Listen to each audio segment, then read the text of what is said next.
Assalamualaikum dan salam sejahtera. Nama saya Nurul Fahana binti Syahbudin daripada K29 Group 3.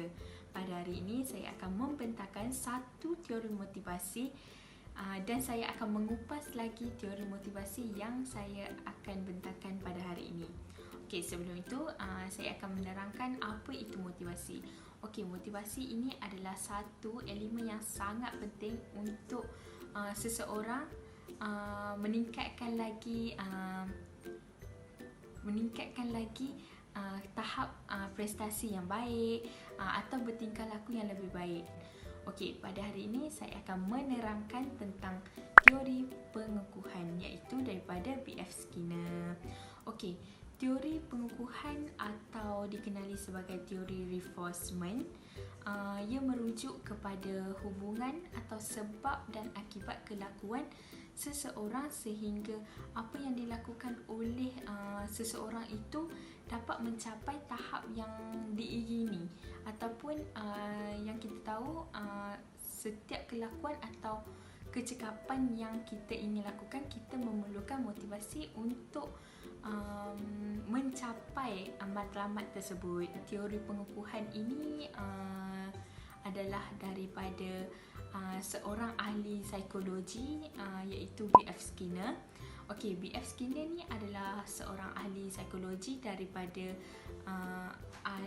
Amerika Syarikat dan beliau sangat percaya bahawa setiap tingkah laku atau perilaku yang dilakukan oleh seseorang akan dipengaruhi oleh faktor peneguhan. Terdapat dua jenis peneguhan. Yang pertama adalah peneguhan positif iaitu dengan memberi ganjaran.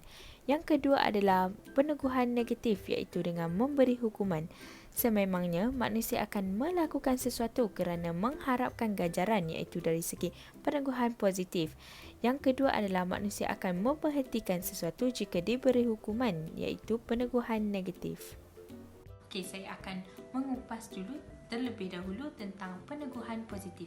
Okey, peneguhan positif ini mempunyai beberapa jenis ganjaran yang akan mendorong seseorang kanak-kanak itu untuk meneruskan kelakuan atau tingkah lakunya sama ada yang baik ataupun yang buruk. Okey, ganjaran ini berfungsi sebagai salah satu cara atau ejen untuk memberi semangat kepada kanak-kanak melalui ujian, hadiah, ganjaran dan mempamerkan hasil kerja. Okey, ini adalah salah satu contoh reward yang saya pernah sediakan kepada anak-anak murid saya. Okay, ini adalah reward chart. Okey, reward chart ni saya sediakan kepada kanak-kanak apabila mereka sudah menghasilkan hasil kerja mereka dengan baik. Seperti yang kita tahu, kanak-kanak sangat memerlukan dorongan dan sokongan daripada orang sekeliling. Jadi kita perlu memberi peneguhan positif kepada kanak-kanak untuk mereka meningkatkan lagi potensi di dalam pembelajaran dan pengajaran dan akan mempercepatkan perkembangan mereka melalui kita memberi peneguhan positif kepada mereka. Okey, terdapat 3 jenis ganjaran iaitu yang pertama adalah ganjaran berterusan, yang kedua adalah ganjaran berkala, yang ketiga adalah ganjaran rawak. Okey, untuk ganjaran berterusan adalah kita boleh memberi ganjaran ini kepada kanak-kanak setiap kali kanak-kanak tersebut melakukan kerja yang baik, melakukan tingkah laku yang baik. Okey, dalam situasi ini sangat sesuai digunakan untuk kita memperbaiki tingkah laku kanak-kanak, untuk meningkatkan lagi prestasi pembelajaran dalam kanak-kanak dan memberi semangat kepada kanak-kanak dalam pembelajaran. Sebab apa? Sebab ganjaran berterusan ini kita akan memberi ganjaran tu dengan kerap. Kalau kita tak bagi ganjaran tu, galakan tu akan hilang. Seterusnya adalah ganjaran berkala.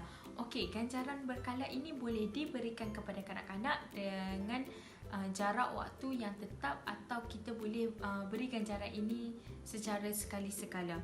Okey, situasi ini boleh digunakan untuk kita membentuk tingkah laku atau kelakuan kanak-kanak. Sebagai contoh, kita boleh memberi ganjaran apabila kanak-kanak membantu kita seperti membasuh pinggan untuk mendorong kanak-kanak meneruskan lagi tingkah laku yang positif tersebut.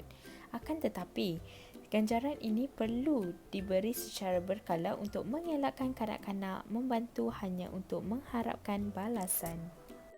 Okey, jenis ganjaran terakhir adalah ganjaran rawak. Okey, ganjaran ini diberi secara rawak atau random kepada kanak-kanak. Ia tidak selalu diberi dan tidak berkala diberi kepada kanak-kanak.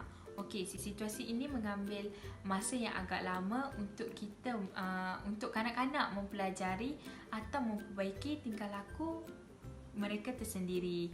Dan ini adalah teknik yang paling terbaik dan jenis ganjaran yang paling terbaik untuk kita memberi dorongan kepada kanak-kanak supaya mereka tidak terlalu mengharapkan ganjaran untuk melakukan sesuatu perkara atau melakukan tingkah laku tersebut. Okey, seterusnya saya akan menerangkan tentang peneguhan negatif.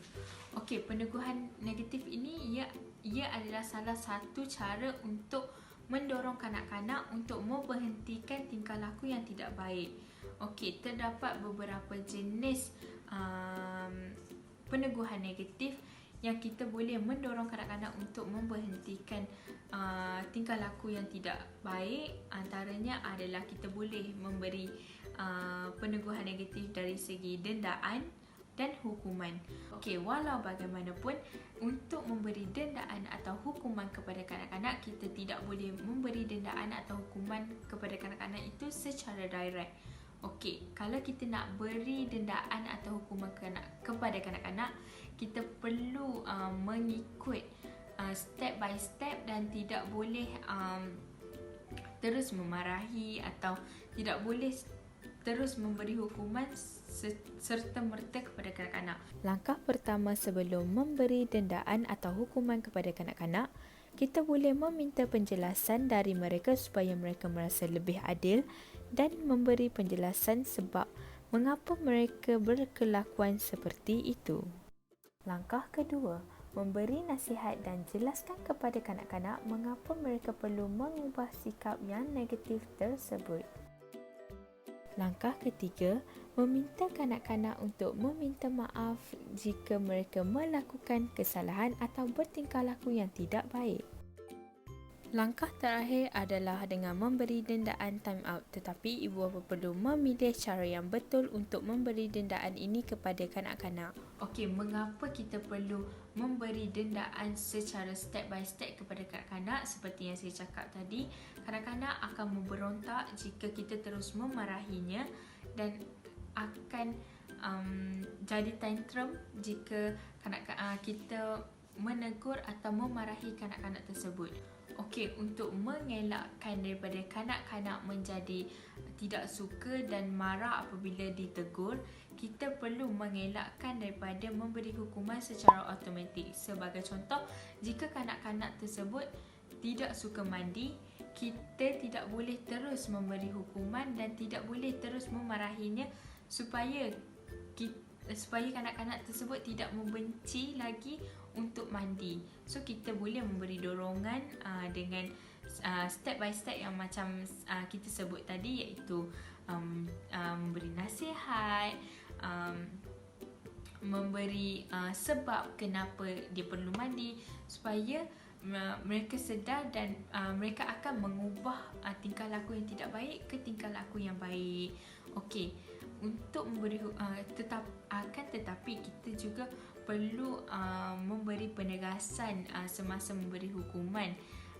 Akan tetapi kita perlu memberi hukuman atau memberi dendaan kepada kanak-kanak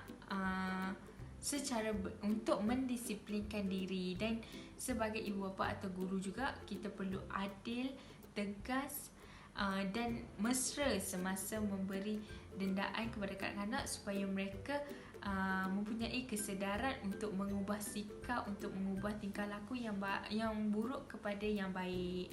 Sememangnya kanak-kanak sangat suka pada pujian, sangat suka pada hadiah, sangat suka pada reward. Jadi kanak-kanak ini sangat memerlukan peneguhan positif dengan memberi ganjaran, tidak kira apa jenis ganjaran, kepada mereka untuk mendorong mereka meningkatkan lagi tingkah laku yang lebih baik, meningkatkan lagi prestasi dalam pembelajaran dan pengajaran, dan akan meningkatkan lagi keyakinan dalam diri mereka. Akan tetapi di dalam ganjaran ini kita perlu mengurangkan memberi ganjaran dari segi memberi ganjaran dengan cara memberi coklat, memberi hadiah yang terlalu mahal untuk mereka. Okey, setakat ini sahaja penjelasan saya tentang teori peneguhan daripada B.F. Skinner. Okey, sekian, terima kasih. Bye.